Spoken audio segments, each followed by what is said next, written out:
So muna ni ang katong future boardwalk at Mandani Bay. So here are the future shops, future tenants. So na laundry shop, na Metro Gourmet, na spa, na shabu-shabu, na Watson's, fat chair, coffee station, and wellness studio. And here sa boardwalk, may mga kiosk, na full stores. So as the Potato Corner, Thirsty, Belgian Waffle, and then may Cafe Laguna, guys. May Pokeballs, Etas, Yukga, Abaka, Red House, and Acacia Steakhouse. So now these are just kanang open ni karon ang kwan, but there are future tenants pag yun nga padung pag yun. So naka-exciting here. So this is the boardwalk, guys. If you've tried the Fluvial Parade viewing, sure kung naka-experience mo here, it's very nice here. The breeze is very nice, and muna na siya ang boardwalk. So mura siya, nito kaya design inspired by daw ni by kanang boardwalk spot nga properties in Dubai, in Singapore. May airplane. So muna siya, there's ample parking space, and money ang mga units. So if you can see, guys, there's a logo of Abaka. So muna na ara na mo pwesto ang Abaka.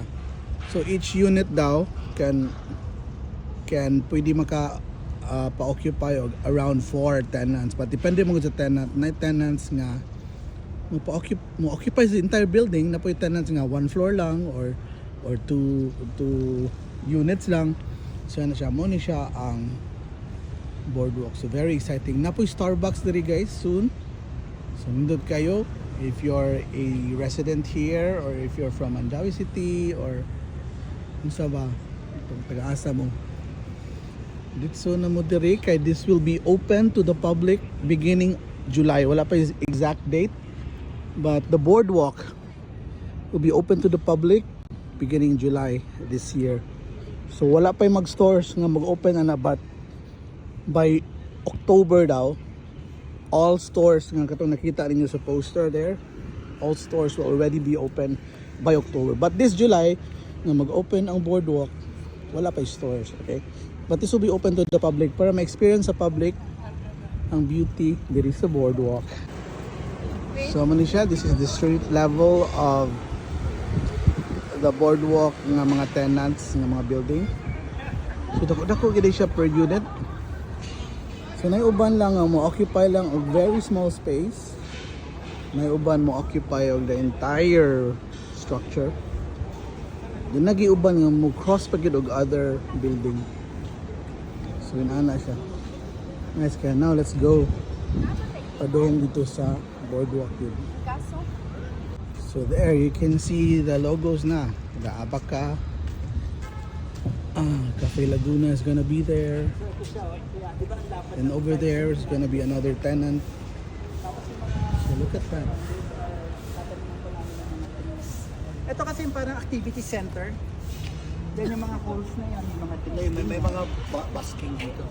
May mag-busking. Yes. Street musicians. Yeah. musicians, acoustic. Yeah. Oo. Ito siya. Parang Ano siya? unionized na yata sila. Grabe yung Busking. So Cafe Laguna is occupying 2 floors good. So of course, you know, Cafe Laguna, daghan jud diners na.